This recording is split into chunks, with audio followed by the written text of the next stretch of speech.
Apa keutamaan malam nuzul Quran?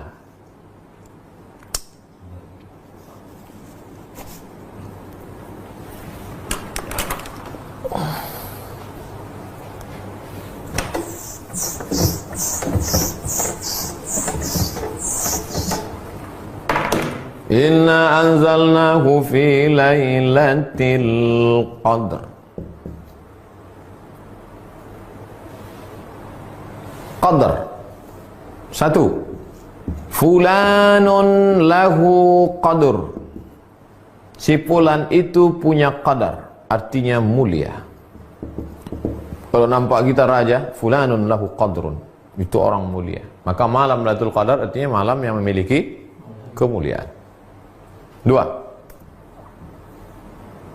Yufraqu fihi kullu amrin hakim. Inna kulla syai'in khalaqnahu biqadar. Khalaqnahu biqadar. Qadar di sini artinya takdir. Maka pada malam itu ditetapkan takdir secara detail. Takdir secara umum sudah ditulis di Lauhul Mahfuz. Tapi secara detail per tahun malam Lailatul Qadar. 3. Qudira alaihi rizquhu fayaqulu rabbi ahanan. Qudira alaihi rizquhu. Siapa yang disempitkan rezekinya? Jadi malam Lailatul Qadar disebut dengan malam sempit. Kenapa disebut malam Qadar itu malam sempit? Kalaulah malaikat itu berbentuk fisik, turun semua malaikat malam itu, dunia ini sempit. Syukurnya malaikat itu berbentuk nur, cahaya. Sehingga kalau kita kumpulkan di ruangan ini cahaya yang 100 watt, 500 watt, dia tidak mengambil, terang benderang. Itulah maka ketika pagi, salamun hiya hatta matla'il fajr, sampai terbit fajar. Fajar itu maksudnya azan subuh. Habis azan subuh, habis terbit matahari, redup. Kenapa matahari redup? Karena cahaya malaikat yang naik. Kemarin nampak saya redup Pak Ustadz di Riau, berarti Lailatul Qadar. Enggak, itu asap.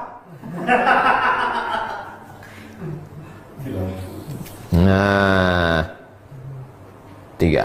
4. Kata Nabi SAW, dulu ada orang zaman Bani Israel, zaman Nabi Musa alaihissalam, 4 orang.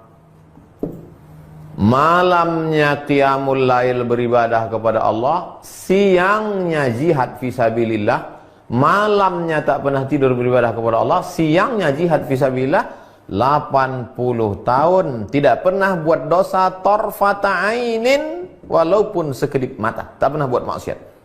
Mendengar cerita itu, sahabat semuanya menunduk, lesu. Kenapa lesu? 80 tahun tak pernah buat dosa, ibadahnya malam qiyamul lail, siang jihad. Kita umur tak sampai 80, malam tidur, siang pun tidur juga. Maka menengok sahabat lesu sedih itu, turunlah ayat, Inna anzalnahu fi lailatul qadar. Kami turunkan Lailatul Qadar. Lailatul Qadri khairum min alfi syahrin. Lailatul Qadar lebih baik daripada 1000 bulan. 1000 bulan itu lebih dari 80 sekian tahun. Lebih. Tapi sebetulnya makna alfu adalah angka tertinggi dalam bahasa Arab. Alfu 1000. Makanya parfum yang paling wangi 1000 bunga, kata dia, Alfu Zahra. Ada paling 2-3 helai aja yang petik. Apa ni? Alfu Zahra, katanya, 1000 bunga. Makna alfu situ artinya kalian sedih karena Bani Israel 80 tahun, kalian tak ada terhitung alfu syahr. Itulah diantara kemuliaan malam Lailatul Qadar. Kenapa Pak Ustadz di Indonesia malam 17, sementara katanya 10 terakhir?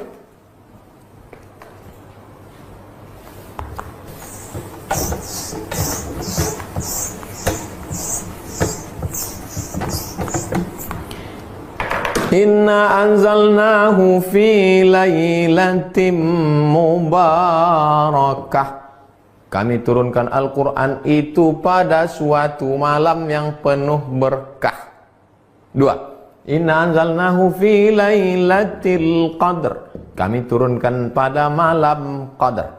Satu malam itu berapa? Satu tahun itu berapa malam? 360 malam. Malam yang mana? Diperkecil lagi.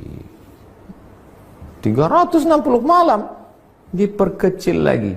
Syahrul Ramadan alladzi unzila fihi al-Quran diperkecil menjadi 30 malam. Maka tereliminasilah 330. Tinggal 30. Dari yang 30 malam itu malam yang mana? Maka buka kitab tafsir Ibnu Katsir dalam surat Al-Qadar. Ada pendapat mengatakan malam pertama, ada pendapat mengatakan malam ketiga, ada pendapat mengatakan malam kelima, ada pendapat mengatakan malam ke-9, ada pendapat mengatakan malam ke... Terus pendapatnya mengatakan malam 17. Di antara yang berpegang itu adalah mazhab Syafi'i.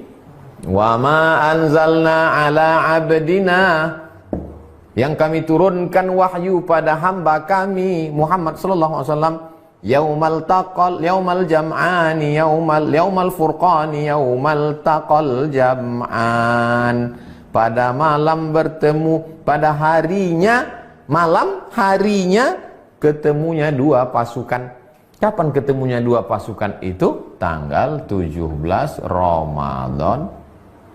Itulah dalil dia turun tanggal 17 Ramadan.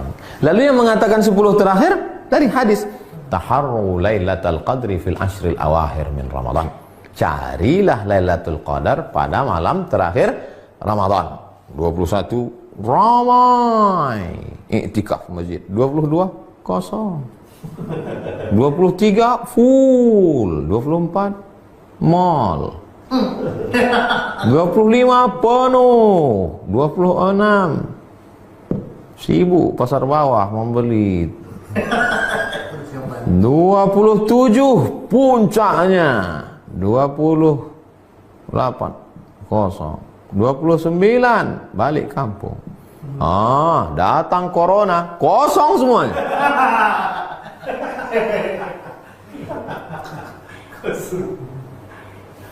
Lalu kemudian diperkecil lagi menjadi 10 berdasarkan kata Nabi. Karena Rasulullah SAW pada Nabi SAW pada malam 10 terakhir Ramadan, aiqadha ahlahu, dibangunkannya istrinya, syadda mi'zarahu, diikat tadi, ikat sarungnya, maksudnya dia balik lebih banyak beribadah, iktikaf.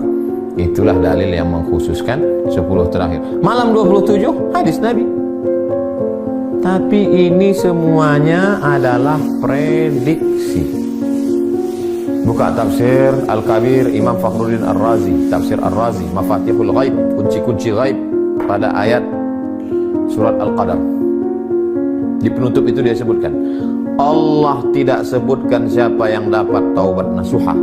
Allah tidak sebutkan siapa yang dapat haji mabrur.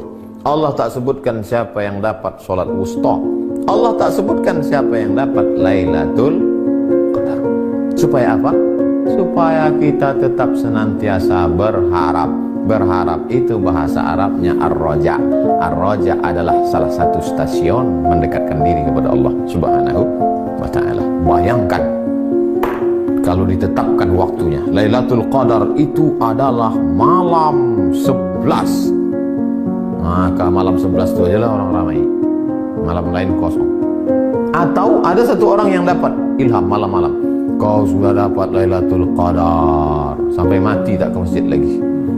Pak Haji tak ke masjid, udah dapat Lailatul Qadar dah. Jadi apa rahasia dibalik disembunyikan Lailatul Qadar? Supaya kita hidupkan malam dari malam 1 sampai malam 30. Malam ini malam yang ke 15, malam Jumat. Belum ada meteor meletup lagi. Isi aja malam 16, besok malam 16, malam 17, malam 18 sampai ke malam 30. Mudah-mudahan kita termasuk yang mendapat Lailatul Qadar. Setelah mengalami Lailatul Qadar itu memangnya apa? Apakah setelah dapat Lailatul Qadar jadi orang tukang cerita di warung kopi, tukang update status sudah dapat Lailatul Qadar, atau makin takut pada Allah, atau makin ingat mati, atau makin khusyuk ibadah? Coba renungkan.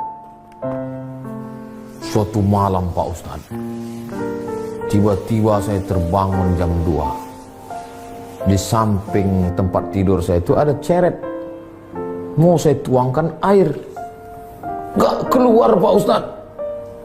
Rupanya malam Lailatul Qadar membeku air malam itu. Tak keluar Pak Ustaz, beku. Situlah saya dapat Lailatul Qadar. Tak berapa lama meng-WA istrinya. Jam 1 tuh keletak aku membersihkan kulkas. Letakkan es batu dalam ceret abang tu. Nah, beku lah ya. Orang ni banyak mengada-ngada aja. Mengaku berjumpa Nabi Khaidir, mengaku itu ini. Itu sebetulnya dibalik itu semua untuk merenung dalam hati, apakah kau makin khusyuk, kau makin takut, kau makin wara, kau makin zuhud, atau kau jadi tukang cerita kemana kemari, udah cerita. Perhatikan baik-baik, perhatikan baik-baik. Kita udah 42 stasiun ini, tanggung ini. Ustadz, saya ada kebiasaan setiap berangkat dan pulang kerja selalu mencium istri saya. Apakah boleh hal seperti itu dilakukan saat Ramadan? Orang yang mengatakan boleh mencium istri, dalilnya adalah hadis riwayat Aisyah, wa kana Rasulullah SAW qabbala. Nabi mencium Aisyah bulan puasa.